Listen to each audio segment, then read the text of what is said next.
Hello, I'm Saifedean Ammous. Welcome to the Bitcoin Standard podcast, bringing you seminars from Saifedean.com, my online learning and publishing platform where you can be the first to read my work and take my online courses on Bitcoin and Austrian economics. Members can read the draft of my next book, the Fiat Standard, in full, and also receive chapters from my forthcoming textbook, Principles of Economics, as they are written. By joining Saifedean.com, you can also join our regular seminars which you hear on this podcast. The Bitcoin Standard podcast is brought to you by Crowd Health. Crowd Health is the Bitcoiner's answer to fiat health insurance. If you listen to this show, you've probably heard me rail against the problems of modern healthcare and health insurance.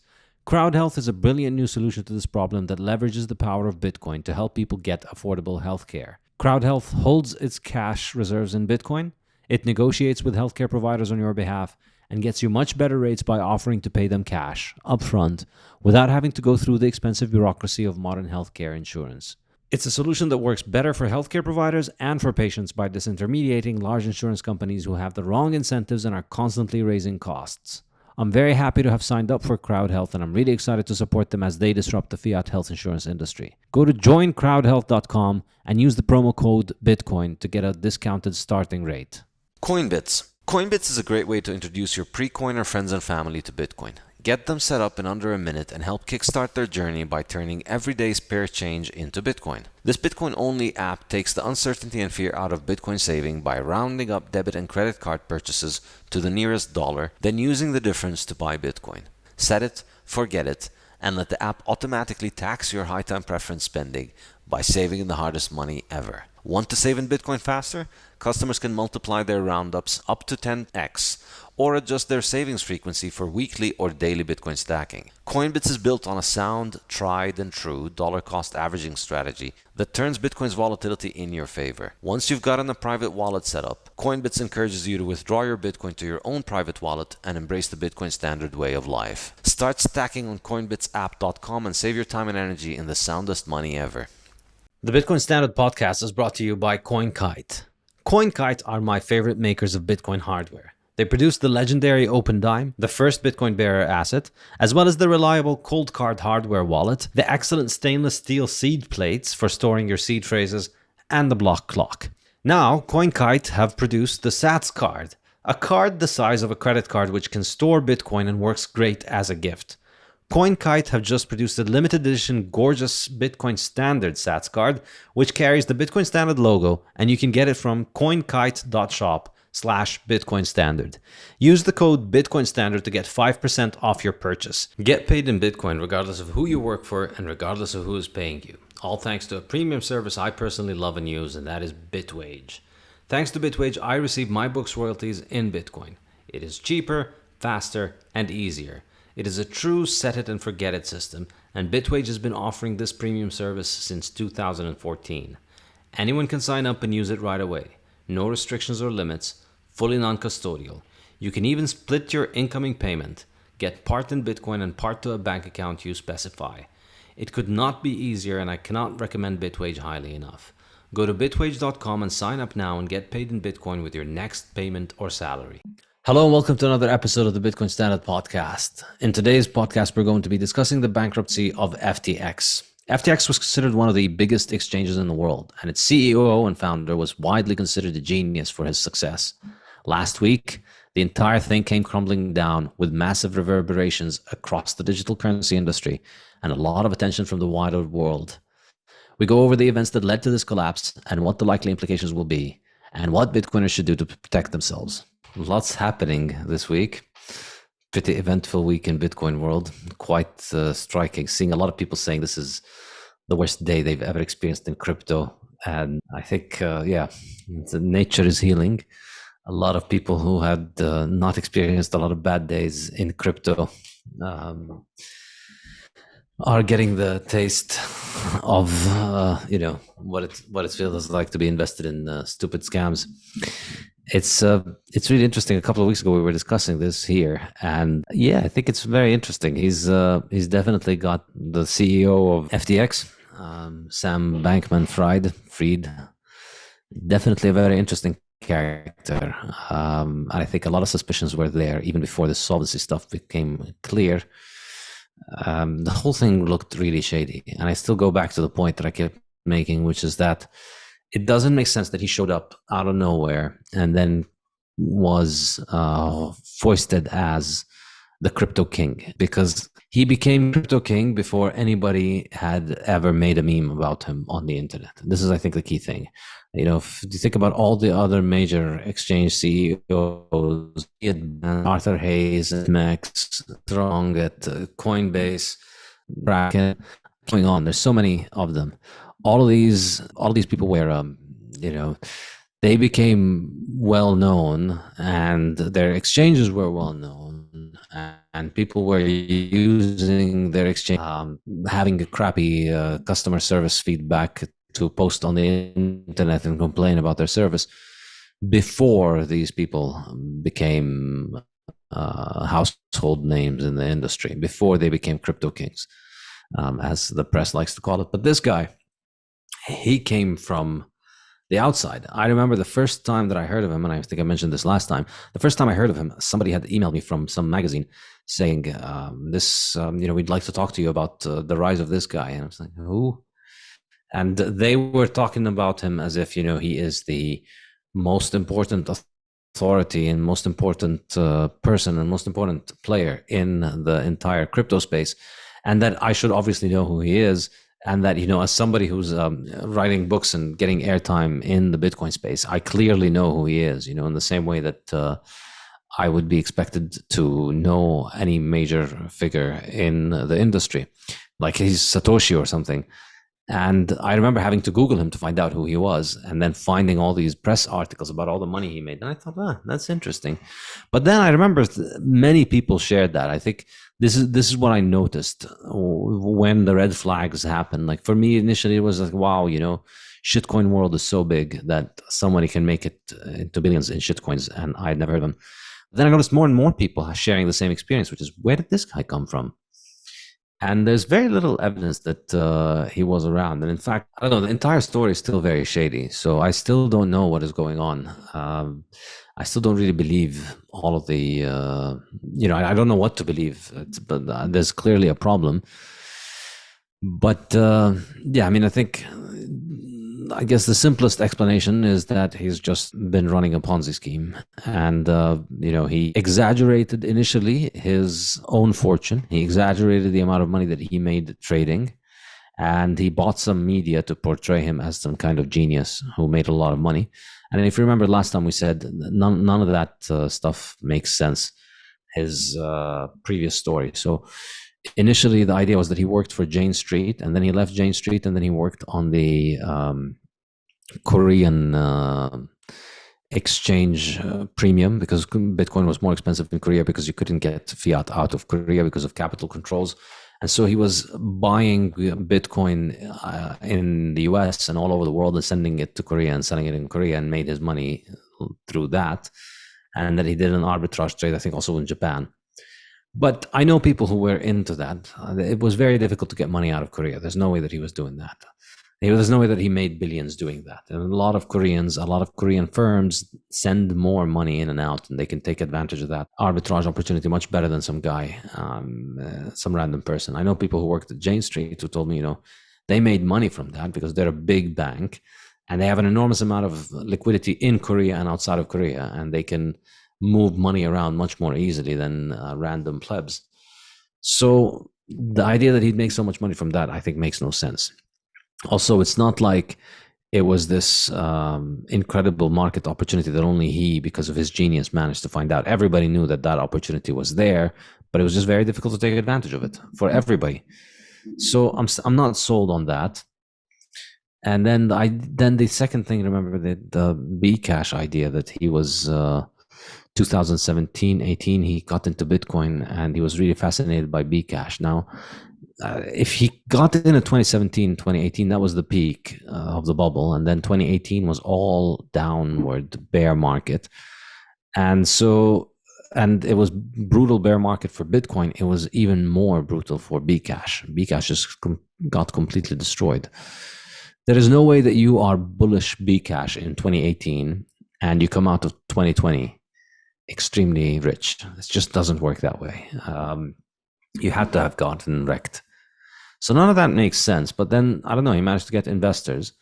And I think the thing that really is the biggest red flag here is, even if he did make all of his money, that does not translate to being able to run an exchange. And that running an exchange is a completely different thing from being a good trader. I mean, it helps to run an exchange if you're a good trader and if you can hire good traders, but running an exchange is about a lot more than just being able to trade. It's about being able to, deal with customers and run a platform. It's an entirely different value proposition from just being a good trader. So Alameda Research is his trading arm. I get that they might make money. Maybe I'm wrong. Maybe they did make a lot of money in Korea and Japan. Maybe they did make a lot of good trades in 2018 and 19. It's plausible. Maybe he wasn't really long big cash leverage. He was doing spot trading and short-term deals, and that worked out well for him. But that doesn't mean you can take that and then go start an exchange at a valuation of like $30 billion. Before they had customers, before anybody had any kind of user experience with them, they were already being valued at $30 billion. Before anybody on Bitcoin Twitter or crypto Twitter even had posted a meme about him, they were already being valued at several $1 billion. And that just doesn't make sense. Just last week, the whole thing begins to unravel that I made about this, which followed this thing as it unraveled from the beginning to the end. Initially started off with Coinbase publishing an article saying Alameda Research's assets they've borrowed against are primarily made up of the FTX token. And a small little piece of detail that went unnoticed by most people is that the value that they declared of the FTX token on their balance sheet was larger than the value of the FTX coin in circulation in total. So the entire FTT, as it is called, the entire market cap of that altcoin was larger than the amount that they had on their books, which is clearly a very major red flag. It's like somebody saying, I own $800 billion of Bitcoin. Well, there's only about $350 billion worth of Bitcoin. You can't own 800 billion of it. And that was the first red flag for me, I think. But and this was November 4th. So we start from this idea that Dylan had made a great thread on this. He was the one who pointed me to this. So initially he says, per CoinDesk, Alameda Research has $14.6 billion of assets against $8 billion of liabilities. But their assets, $3.6 billion of FTT, $2.16 FTT collateral, $3.37 billion of crypto in all these stupid shitcoins, Sol, locked Sol, and then a whole bunch of other horrible scam coins you've never heard of, SRM, Maps, Oxy, FIDA. So these don't really make sense. But I think the most interesting tweet here, and the one that really brought the end for him, was that 5.82 of Alameda assets are FTT. The FTT market cap is 3.35. This kind of flew under the radar for the first day that the article was published, November 2nd. And then 2 days later, when I published this thread, and then a few hours after I published this thread, I saw another article that had picked up on this. And I said, hang on a second, how are these guys considering this collateral? So then the events that transpired were pretty eye-opening initially. So I tried to find out what it was. Dylan was explaining that some sources in the CoinDesk article also give me a high level of confidence in the fact that they've collateralized the FTT tokens to borrow. What could go wrong? So they're using the FTT tokens that they issued to borrow. In other words, Alameda and FTX are owned by the same people. FTX issues the token. Alameda buys the token. And then by buying the token, it pumps the price up, and then it holds it on its balance sheet, and then it borrows against it. The really interesting question is, who is the genius who would lend them out there? Who are their creditors? That's the fascinating thing. Why would you lend somebody money for something that they did, something that they basically print? It's insane. It would be like somebody lending you money for your signature, because as your assets, you have papers that have your signatures. Well, you can make infinite amounts of your signatures. Dan McCardle responded saying, well, with many alts, a max number of coins that will ever exist gets set at Genesis, but only some percent of that actually gets released in the market. The unreleased part may be earmarked already for certain parties who may or may not count it on their balance sheet. And this turns out to be the correct answer. So they were counting the FTT that was not part of circulating supply, that's not out there to buy or sell, that doesn't even exist effectively. It's going to be produced at some point. It hasn't been produced. Nobody owns it. Nobody paid a dime for it. So they just hold it, even though they haven't paid for it, but they still mark it on their balance sheet as if it is an asset. And that's how they do it. So then Dylan confirmed, yeah, they are, but with a 50% haircut. The problem is, even if they were circulating supply today, there's no real buy-side liquidity. The mark-to-market rate is an illusion.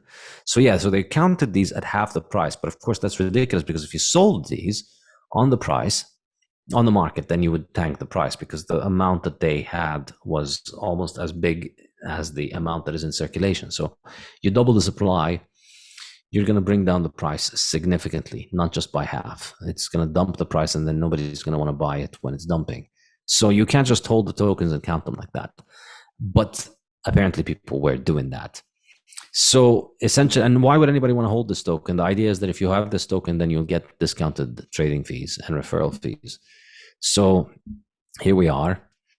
We're getting the idea that basically, if FTX users need to buy $3 billion of FTT to get discounted trading fees and referral fees, then Alameda's balance sheet would be okay. Then this article came about. Is Alameda Research insolvent? And that really was the one that blew things up. And interestingly enough, I heard somewhere that CZ, the CEO of Binance, liked a tweet that posted this article. I'm not sure whose tweet, but he liked the tweet that posted this article, and that seems to have been the end. And the basic idea here from this article from a place called Dirty Bubble Media as well, first of all, this is a good way of explaining how this effect worked, and this is from Celsius. So you create the token and you pump the token price. You mark gains to the balance sheet. So you're holding the token, you sell it on the market, and you buy it from yourself, or you have your friends buy it at a high price, or you have your research arm buy it, and then you mark the gains to the balance sheet. This shows the gains to investors. So now your balance sheet has a lot of this token that you yourself created and sold for a big price. And then, because you have all these tokens, you raise cash through equity sales or loans. You show it to investors or lenders, and you tell them, look, I have $5 billion worth of my shitcoin. Give me more money, because I'm such a genius. I can make you more money. So then they give you more money, which you use to buy more of the token, which raises the price. And then your balance sheet looks even better. And then you can get more investors to give you more cash, more equity, and you pump the token price even more. So that's basically how Celsius operated, and that's how all of these stupid scams operate. So begin with, there's FTX, there's FTT, the token. At that time, it was worth $24 each. The market cap was 3.2 billion. The fully diluted valuation was 8 billion. So all the rest of the tokens that don't circulate, if they valued them, they'd be at around 8 billion. The circulating supply was 133. The total supply is 328 million. So less than a half of the supply is in circulation, and more than a double is the value. The value of the total coin is more than double of the value of locked up supply. This is basic shitcoinomics. This is how shitcoins operate. And there's nothing really new here. But the important thing here is that this is being done at a much larger scale. They, on their desk, they have on their balance sheet for Alameda, they have $5.8 billion of FTT, which is 180% of the total circulating supply of the token. So yeah, that's the equivalent of me saying I have $700 billion worth of Bitcoin. There aren't $700 billion worth of Bitcoin. So, and then you look at the FTT blockchain. This is the interesting thing. So there in my thread, I joked saying if FTX is 120 users, because I don't think there's anybody who uses FTT.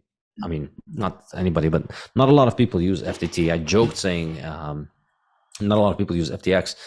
I joked about it being 120, but in fact, I wasn't very far off, because it turns out there's only about 180 to 200 addresses that are actively transacting on FTT tokens. If you look at the number of daily active addresses, it's around 180 to 200, except for one day in which they shoot up for 10,000. Who knows what the hell was going on in that day? But it's generally 180 or 200 people that are, or 200 addresses, not even people, that are transacting. And then you look at the token holders and you see the top 10 holders collectively own 93% of the tokens. 93% is held by the 10 biggest holders. So basically, it's really just Alameda, FTX, and a bunch of degenerate shitcoiners that hold the majority of it, a bunch of exchanges and a bunch of other protocols that use it. And that's it, basically. There is no real liquid market in any of this stuff. So the whole thing is a house of cards. And this is really the key point. Like, you don't need to posit that they were robbing money or anything, because it's just they borrowed money against the money that they marked on their balance sheet as being a major sum of money, when it's really just nothing. And here they compare to other shitcoins, and they show just how little that number is. And then you look at the other tokens, SRM, MAPS, and Oxy, FIDA, all of these tiny market caps, and the value of these tokens on the balance sheet is arguably larger than the market cap. So all these things are posted on the market cap, on the balance sheet of Alameda, and they're borrowing enormously against it. So the whole thing looks extremely fishy. And that's November 4th. And then we go to sleep, wake up November 5, and then November 6, wake up and look what's going on. A giant whale transferred $23 million of FTT, which is $530 million to Binance yesterday. After that, the price of STD began to gradually decrease. What happened? Well, it turns out, CZ tweeted that crypto is high risk. And he liked this tweet. He liked the tweet of the article that I just posted. This one, is Alameda Research insolvent? He liked that tweet, and he posted crypto is high risk. And then the next day, $500 million of FTT moves. And here's the interesting thing. So basically, let's go back to the numbers. $5.8 billion of FTT on Alameda's balance sheet. How much left out there? How much of the rest of FTT is left out there? So basically, there's another $500 million held by Binance. That's it. And so when you add that, $500 million with Binance, and then there's basically nothing else left.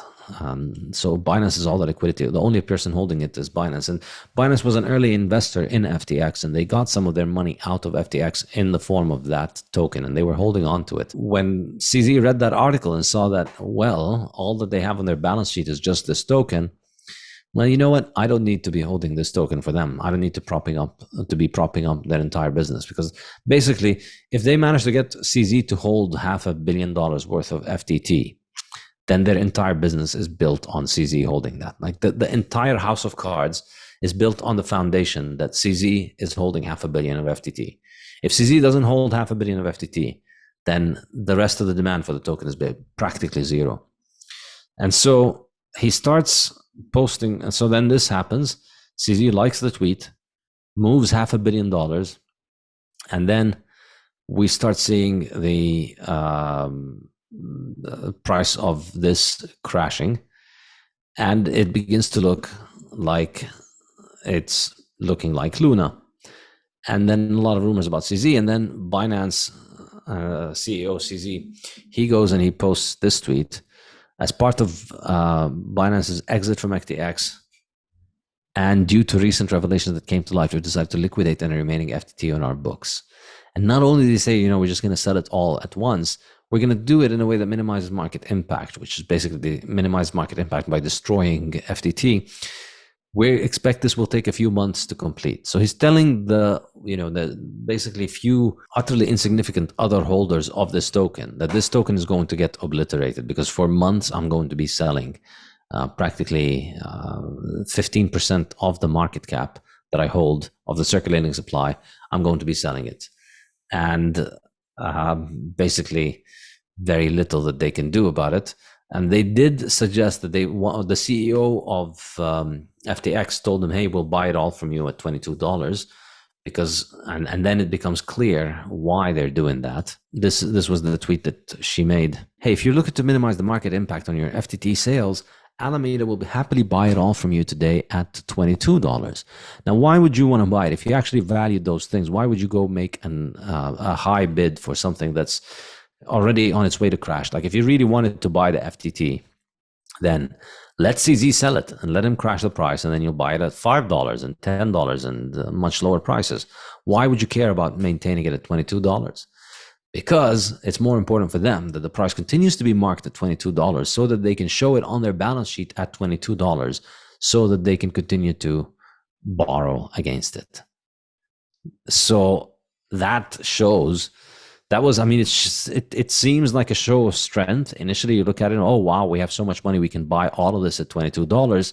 But really, it's actually a show of weakness.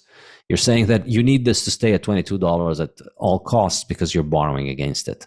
So that's confirming everything that CZ is worried about. And so for a day, they were holding on to the $22. And, basically CZ was selling and they were pumping. But of course, an enormous amount of shorting happened. This, a lot of people came in and started shorting the FTT token because they guessed correctly that they're not going to be able to maintain the $22. They're eventually going to run out of other things to sell in order to keep the $22. And so the whole thing continues to crash. And then CZ was just rubbing salt in the wounds, basically twisting the knife, saying, yes, this is part of it.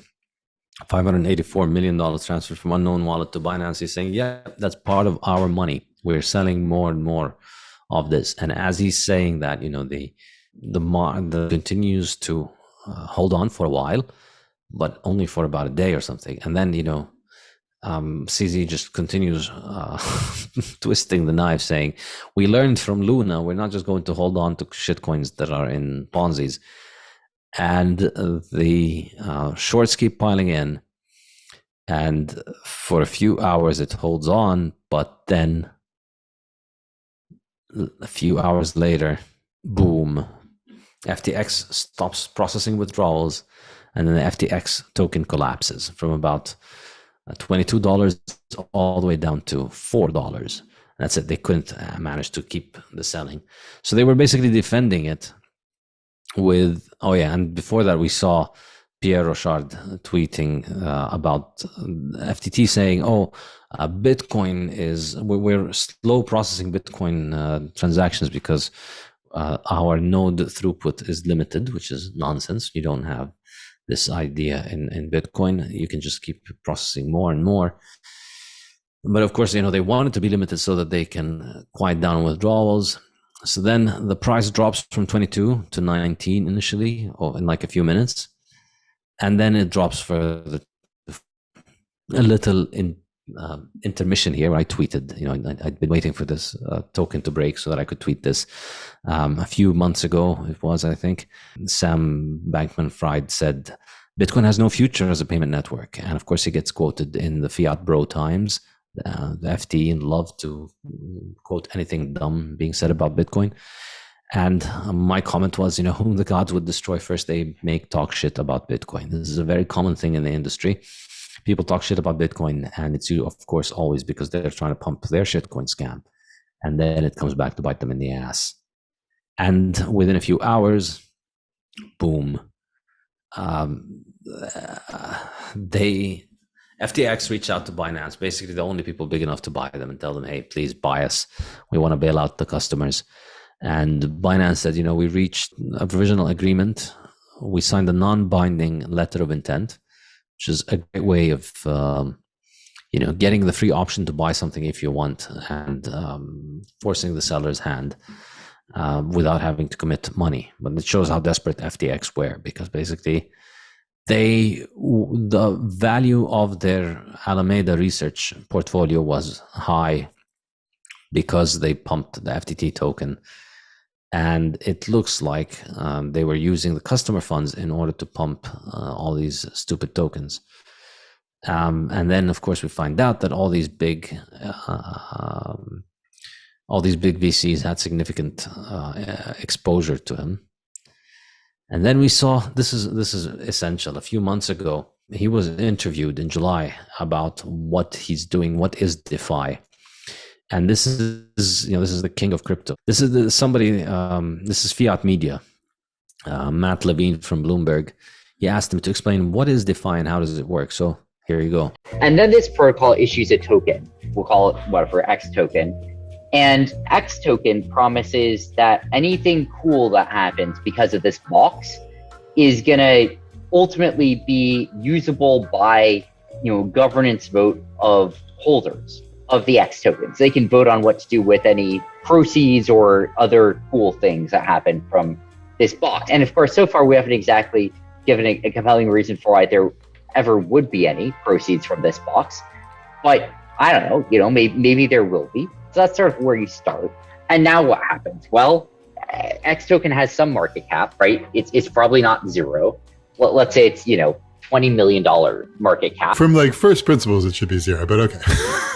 Sure. Okay. I completely reasonable comment. That's not quite true, but when you describe it in this totally cynical way, it sounds like it should be zero, but go on. Describe it this way. You might think, for instance, that in 5 minutes with an internet connection, you could create such a box and such a token, and that it should reflect it should be worth $180 or something market cap for that, that effort that you put into it. In the world that we're in, if you do this, everyone's going to be like, ooh, box token.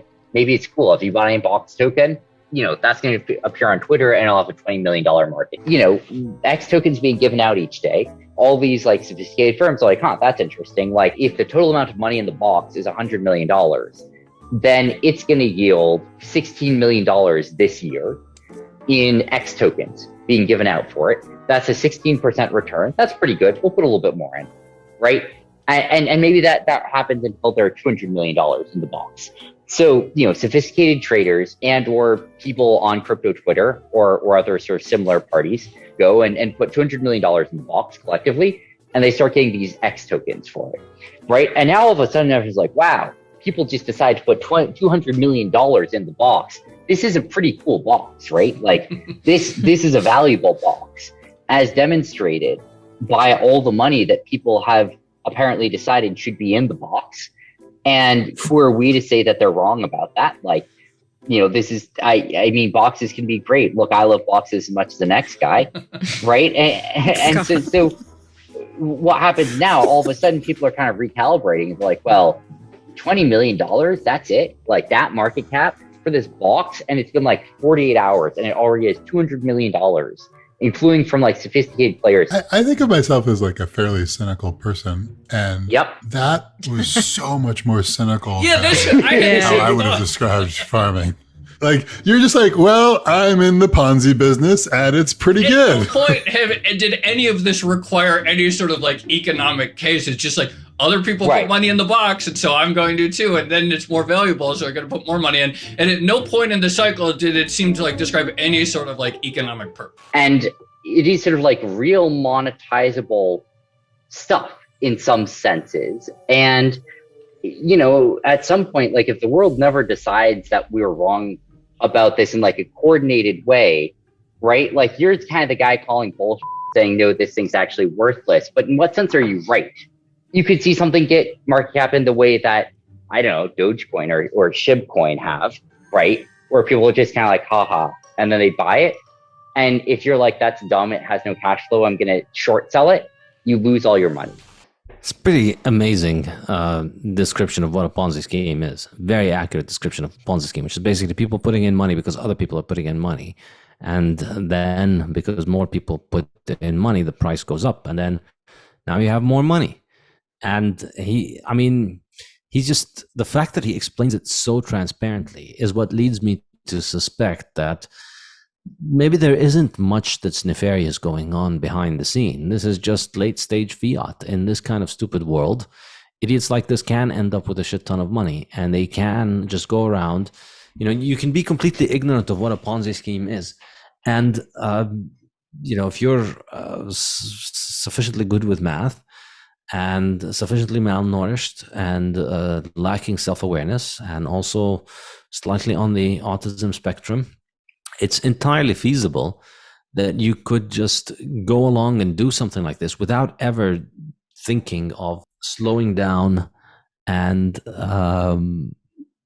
checking if somebody had ever tried something like this, that this is basically a pyramid scheme. And always all pyramid schemes work in the same way. It seems that it's just, this is how it works. And he's not the only one who believes in staking. I think this is the key thing. So now he's being portrayed as this kind of evil mastermind criminal. Maybe there's, and what I was saying earlier about his story being shady might lead to that. But I think, he's not the only one who thinks staking is something real. Like basically everybody in crypto Twitter, anybody who's not a Bitcoin maximalist, thinks staking is not just Ponzi's. Thinks staking is more than just a Ponzi, which is just insane, because staking is basically just Ponzi's. That's all that there is to it. And as I described in the next tweet, staking is a global service for separating morons from their money, making them less dangerous to the world. The most impressive marketing coup of the last decade was how shitcoiners eliminated the stigma around Ponzi's by rebranding them as staking, and in doing so launched a new golden age of Ponzi schemes, while media and regulators are still trying to figure out what's going on. There's just no other way around it. It's just a Ponzi scheme. You put money into a box, as he explained, and then other people put money into the box, and then the value of the box goes up. And then if nobody sells, then the value keeps going up. But eventually people are going to want to sell, and then the whole thing is going to come crashing down, of course. That's what a Ponzi scheme is. There's no business activity taking place. And this is the infuriating thing for me about all of these idiots. Well, it's not infuriating. It's just why I don't waste time with shitcoins or trying to talk to shitcoiners or trying to entertain them, because it's just so profoundly dumb. I mean, how are you making money from moving digital bits and putting them in a certain place, and then thinking that that's going to provide a yield for you in some certain sense? Like in the case of Bitcoin, this is fundamentally different. You just hold your Bitcoins, and you have a certain share of a certain fixed supply of coins, and that other people are buying it, and that it's a liquid market worldwide, and the price may fluctuate, but you always have a specific number of coins that you can hold on to. And that's the value proposition, is that nobody can make more of those coins. Nobody can manipulate the supply. And so it becomes a truly scarce commodity. And then it becomes a commodity that can be moved around the internet. And after 14 years of it being moved around the internet, we still haven't found anybody who's been able to attack it or destroy it or bring it down or increase the supply. Whereas when you're using all of these tokens, you're getting the supply manipulated, and the supply can be easily manipulated by the people behind it. And you're being offered a yield. You're being told, if more people come in and buy this stupid token, then you're going to be getting a yield. You're going to be making an interest on it. Well, where is the interest coming from? And these shitcoiners use these metaphors. They call it yield farming, and then they call all of these things like farm products, as if it's a farm and you're actually yielding it. But and it's a metaphor that fools idiots, because people then think, I'm farming this food token, and then it's like food. I'm putting this token in a farm, and then if you put corn in a farm, you get more corn. If you put rice in a farm, you get more rice. Right? That's what grains do. And they just accepted that digital things can do the same thing. Digital things can't do the same thing. Why should anybody, this is the question, why should anybody pay you a yield because you have put your digital thing where they are putting it? And that's really the fundamental question of all DeFi, that all DeFi people can't answer. Where does the yield come from? And there's a great article by Alan Farrington, whom we've had on this pod before, and we will have again. And he's written a great article on this. Where does the yield come from? To explain why this DeFi is just completely unworkable, is that ultimately all of these people are just getting their money from a place where they don't understand. Why is it that you gave them 100 of your X token or box token or whatever it is, and next year they're going to give you 5% more? How are they going to give you 5% more? Where does this yield come from? If you invested the yield in, say, buying cows or chicken, well, okay, the cows will make more cows, and you can sell the cows, and there's going to be a yield. If you buy chicken, the chicken make a yield. But here, there's no pretense of there being an actual business that produces a revenue. As he explained, it's just that if we pay people interest, then more people will come into this box, and then the value of the box will go up. So then we can pay people the interest. Well, and the answer is, if you don't know where the yield comes from, then you are the yield. You are the yield. The yield comes to you from other people like you. In fact, you're the one who's the yield. In other words, yield farming is that there are no actual farms there. There's no business that's actually making any revenue.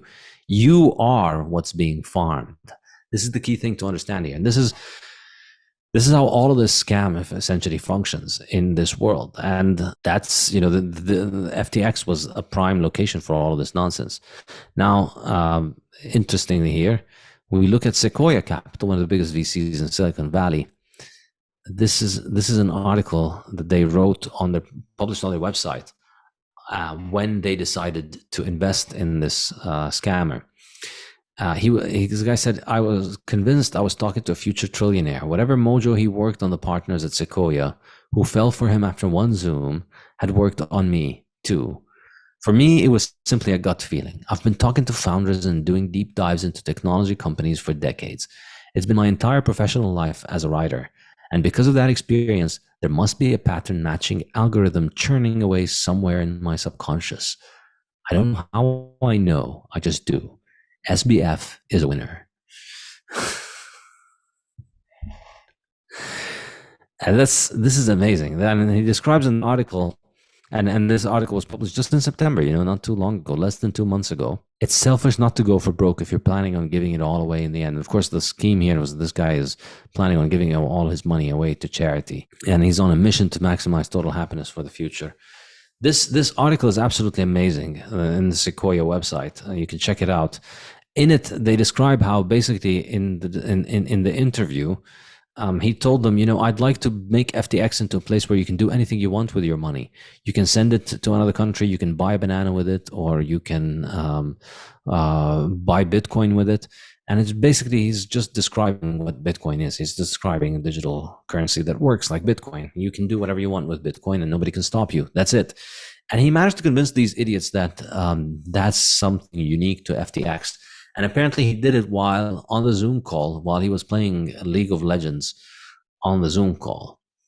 And this is just such an incredible testament to how fiat money just creates so much malinvestment. This is basically Mises laughing down on us from above, saying, this is what inflation does. You end up with idiots like these VC investors who have so much money, they can afford to get swayed by a guy like this because, it seems like he's real. It seems like he's a genius. Like, why would he, why would he not be a genius? Look at him. He's talking to us and he's on a video game and he can still talk to us while he's on the video game. That guy must be a genius. It's like such silly. It's so silly that it's so banal almost in its evil in a way that the only way that it's when I mean, this is like basic internet pickup artists is that you want to pretend not to be attracted to a girl so that she becomes interested in you. And like that somehow will work on major investors. Like if you're just going out there and talking to them and acting like you don't even care, you don't even dress well, you don't even comb your hair, and you're wearing an ugly t-shirt, you don't even care about maintaining your appearance, then that's going to give them the impression that you're so smart, you're such a genius that you don't need them. Well, if you're so smart and such a genius that you don't need them, then clearly they need you. Then clearly you're better than them. Then clearly you should be investing in them. This is the level of due diligence that these people can do. And the reason they can do it is because easy money. The reason they can do it is that it's fiat world, and people like this get so much easy credit at low interest rate that they end up sprinkling it on all kinds of stupid nonsense. And then they sell it off to other people who also are able to sprinkle easy money on stupid nonsense. And they, doesn't always work, but it works enough for them to stay in business, unfortunately. And it works enough for them to continue to finance people like this. Finally today, somebody sent me this tweet, apparently from him. SBF, I had to mention this. He was posting a thread about the things that he cooks. And guess what he eats? He eats Beyond Burgers. And he is a vegan. And of course, you can see that from his physical appearance, which is absolutely horrific. You can see the impact of this. And you can see it in when he's talking. Like he's not an adult who's cogent and who can keep and who can speak clearly and who can maintain a conversation. He suffers from serious mental fog. Clearly unclear. There was another interview where he was talking, and it was just very obvious that he can't string together a full sentence. And if you've seen him, he's massively overweight, and also overweight in a way that clearly shows hormone disturbances. It's clearly, he's got man boobs and low testosterone, and that's what happens when you eat this vegan slop. It's terrible for you. So that's where we are right now. And now he's just posted a tweet thread saying, "I'm sorry, I made a mistake. I thought we weren't leveraged, but it turns out that we were. Whoops." And then he denied that there's anything wrong with what Alameda Research was doing. He's just saying, no, Alameda didn't do anything wrong. And in a sense, he's kind of right, because I think this is very common in shitcoin land. Like he just, he pumped the token, and then Alameda held the token, and then they used the token to borrow against it. And now we can't really blame him if idiots are gonna lend to him for that. And which is why some people are saying he should go to jail, and I'm kind of skeptical. I'm not sure people like him should go to jail. I don't think he's done anything wrong, and I think if you gave him your money, you deserve to lose your money. I don't think there's a case to be made for why anybody who gave this guy money deserves to get anything back. I don't know if he's managed to take money for himself. I'm not sure if he's going to come out of this rich or not. I'm not sure if he's going to be able to stay rich from this, but I can't really sympathize with anybody who gave money to this. I mean, this is a person who goes on Bloomberg and explains how a Ponzi scheme works. If you chose to invest with him, you have nobody to blame but yourself. If you chose to lend to his research arm, which showed you as collateral only the tokens that he created out of thin air for his stupid exchange, you don't deserve to ever have any money in my book. I don't see why you should go. He should go to jail, and I don't see why you should get any money back. I'm curious what you guys think. What do you think about this? I've just read earlier that they are looking for $8 billion in funding, really, to rescue, they need liquidity for FTX before they go under. Yeah, I mean, should be easy for him. Like $8 billion is not much. Like, well, you don't know what his real net worth is now, yeah. How much was FTX token, which has lost 90% of its value. And other things really probably not worth much, but 8 billion in funding that they're looking for now, which is probably a bit more than each of us can provide at the moment. Yeah, and even people who had $8 billion lying around, I mean, they can, at this point, they can put them in a fiat bank and get, or, now at this point, they can get relatively decent interest rates on them. Why would anybody want to lend this? I mean, the easy money days are, at least temporarily for now, they are over. So I'm not sure why anybody could lend this to him. So there's a huge hole in the balance sheet. I'm not sure how this can be fixed. Chris, you want to give us the case that he violated laws, so he should go through the legal process? What are the laws that he violated here? I'm not sure of the exact laws, but I know you can't go around running a Ponzi scheme and promoting it and sucking people in. I'm pretty sure you can't do that. And if you do that, you expose yourself to criminal and obviously civil penalties, and he should not be exempt from that, is really all I'm saying. Yeah, but I mean, I'm not sure that's the case, because first of all, everybody's running a Ponzi scheme more or less in modern fiat finance and in shitcoin land. So how is this different from all these other shitcoiners who are doing pretty much the same thing? It's difficult for me to identify a clear case. I think perhaps the best case for fraud is that he used FTX funds he traded with FTX customer funds in order to prop up Alameda Research. Perhaps I've heard claims that that's what they did. And then he probably, in that case, he probably broke rules pertaining to what he can or cannot do with FTX customer money. Perhaps. However, I'm not so sure this was the problem, because where I stand, if we follow this chain of events from the collateral behind Alameda Research being exposed as just being FTT token, you follow this chain of events, it's sufficient enough to explain the crash. So from what I see, he didn't do anything illegal. He just found a lot of idiots who gave him money. And then other people found out how those idiots gave him money, and they decided to take their money out of FTT token, and that brought everything crashing down. Now, maybe when the thing came crashing down, I guess he might have used customer funds to try and prop up the FTT token.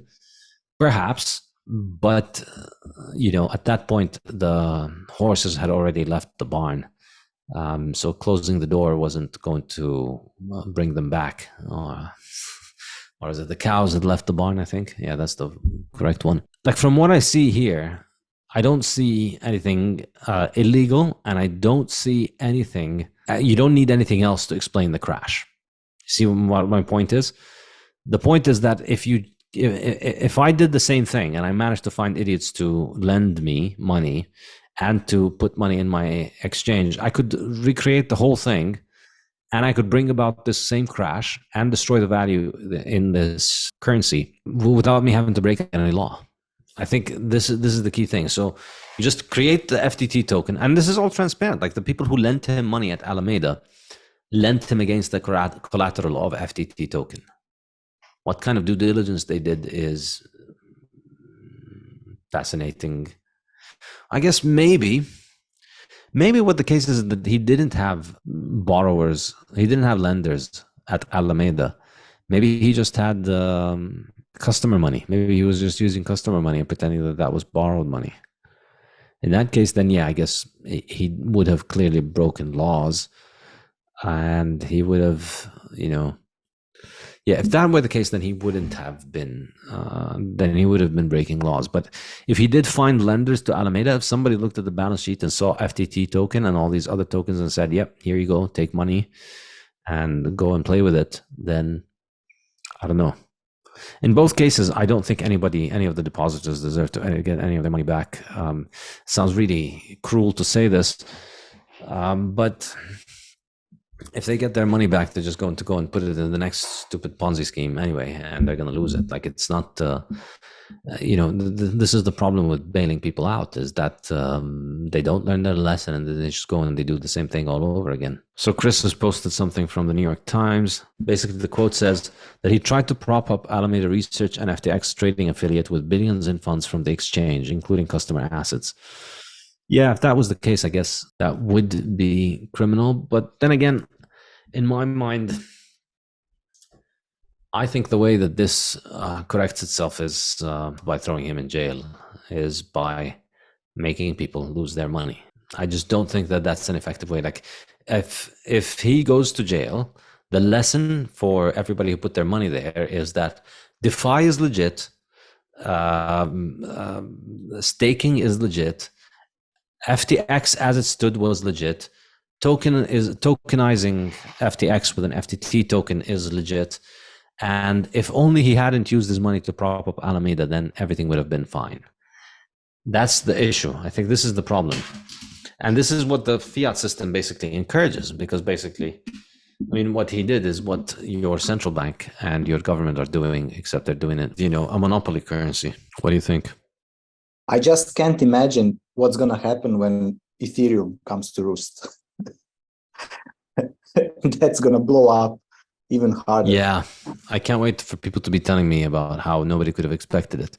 It's amazing. Like, what I found really interesting was just so many people on Twitter were just acting completely shocked and surprised that this had happened. Obviously, they all of these people probably lost money, so they're trying to process how and why they lost so much money. But Like, I mean, it's a casino. It's a casino that's gambling, and they have a trading arm that's out there, and they've made billions of dollars out of nowhere. And we've already seen what people like this do, and like it's a possibility. It's the idea that you can't believe that this could happen just is insane. Like I'd understand that you'd lose money, that you'd invest, that you'd take a chance on it, but the fact that you thought it can't go to zero, that it can't be that there's no risk involved, that this guy can just make billions out there, regardless of whatever was happening, that you can't possibly not think there is a risk involved. It's absolutely mind-blowing for me. But of course, all of these people are generally ETH enthusiasts. Like they think FTX was trustworthy because, you know, how could he, like, if he wasn't trustworthy, how do you explain him having all this money? This is how these people think.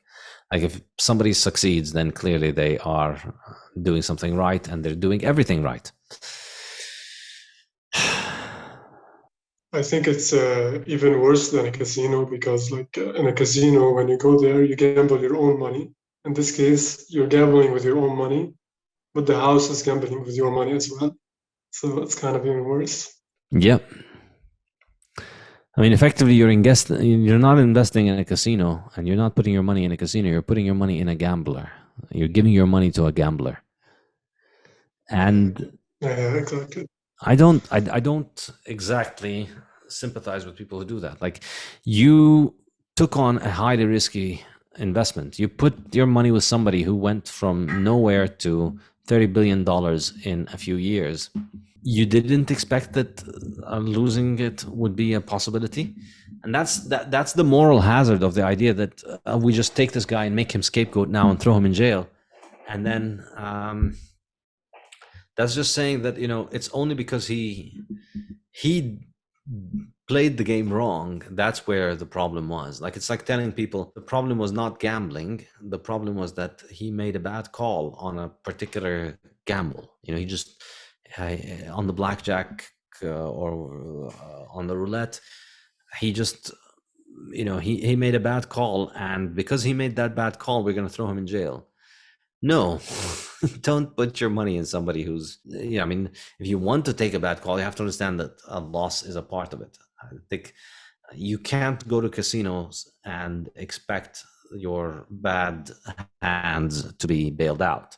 You can't hire somebody to go gamble for you and then have them thrown in jail for the fact that they lost. They're gambling. They can lose or they can win. So I don't know. I don't quite sympathize with the idea. I think, I don't know. I mean, I could be wrong here. There is a strong case to be made that there probably was some fraud involved, but I don't think the precedent that it, I don't think it's a good precedent. Saif, I have a question for you. What do you think of this whole proof of reserve audit thing? Do you think that's something that works, or what do you think of it? I don't know. I don't understand the issue technically very well, but my favorite accountant is Pierre Rochard. My favorite accountant is Pierre Rochard, and he seems to think that this is a scam, that it's unworkable because it can show you assets, but it cannot show you liabilities, and you need to trust the person making it. So he argues that the only thing that it does is that it creates the illusion of safety rather than actually making things safe. I see his point. I'm not entirely confident enough agreeing with it because I just don't understand how the process works very well. So I'm not so sure that's the case. But, you know, the best and really only 100% guaranteed effective form of proof of reserves is to hold Bitcoin on your own private keys, and to take custody of your private keys and your Bitcoin. That's it. That's the only way of proof of reserve. So for me, it doesn't really matter if exchanges illustrate proof of reserves, because my advice to everybody is always just don't keep your money on exchanges. I always tell that to people. Just, it doesn't matter. Even if you were using FTX to buy from FTX, to buy Bitcoin from FTX. Then you just pick up the Bitcoin, take it out, and store it on your hardware wallet or on any kind of security arrangement that you have. And that's it. It doesn't matter. So today, you shouldn't have any coins on exchanges, so that even if you're engaging in any kind of shenanigans, it doesn't matter to you. This is what I always tell people. This is why Bitcoin, like if you just want to have money on an exchange, then just, go and try fiat. That's the whole thing. Now, obviously, Bitcoin is better than fiat in the fact that Bitcoin doesn't get inflated, and so it holds on to its value better over time. But in order for that to happen, you need to take custody, because otherwise, so many people have lost so much Bitcoin over the years. So I'm not entirely clear on it, but I don't particularly care. And I'd hate it for people to promote proof of reserves, and then that creates unwanted confidence in those exchanges, and then forces people or makes people feel more comfortable about leaving their coins on exchanges. Just like with everything in Bitcoin, you need to take personal responsibility. Take the exchange, put them in your coins, and then you don't have to worry about what shenanigans are going on. Oh, so the CPI print was lower than expected? Interesting. Is that why everything is pumping? It looks like it, yeah. I guess so. So you need to throw out another tweet, really, that gets the market down so we get a discount. So you need to notify us next time, really. Tonight I will post this. And then I think have our orders ready. I think we may be getting more discounts. Like I think a lot of people had exposure to FTX, so I would imagine there's going to be maybe miners, maybe other exchanges. We're going to start seeing problems and liquidations. Who knows? You mean people who had their money there and now have liquidity problems, or people who are in the token itself, or the FTX FTT token? Both. So imagine if you had your money there, then now you lose a big chunk of your money. That's going to hurt, and then you're likely going to be buying less going forward. People who were expecting to be earning yield from their holdings there, people who had lent money to this, like all of these other exchanges and crypto lenders who are involved and lending, they lose their capital, and they're going to be very careful about it, and they're going to have to sell some of their Bitcoin to make ends meet. Who knows? There is a case to be made that we're going to see more and more liquidations. Like, with the Celsius thing, it wasn't just, a quick crash and then we bounce back. These things take time. So we'll see. If you're playing Bitcoin for the short run, then and now was the time when you were planning on selling, then this is a lesson for you to not do that. But if you're doing it for the long run, then you're just getting cheap sats. The haters are out in full force is usually a good sign. And then today there was a thread from Coinbits about how they're going to be changing the CPI calculation over the next year, so that usually it was made up for the average. The CPI would look at the price increase over the average of the last 2 years. Now they're going to be just doing it over the last year. So, they're going to get inflation down by just basically you learning to have fun staying poor. And then if that happens, then they can go back to pumping the market. All right. Well, this has been fun. I'll see you guys next week.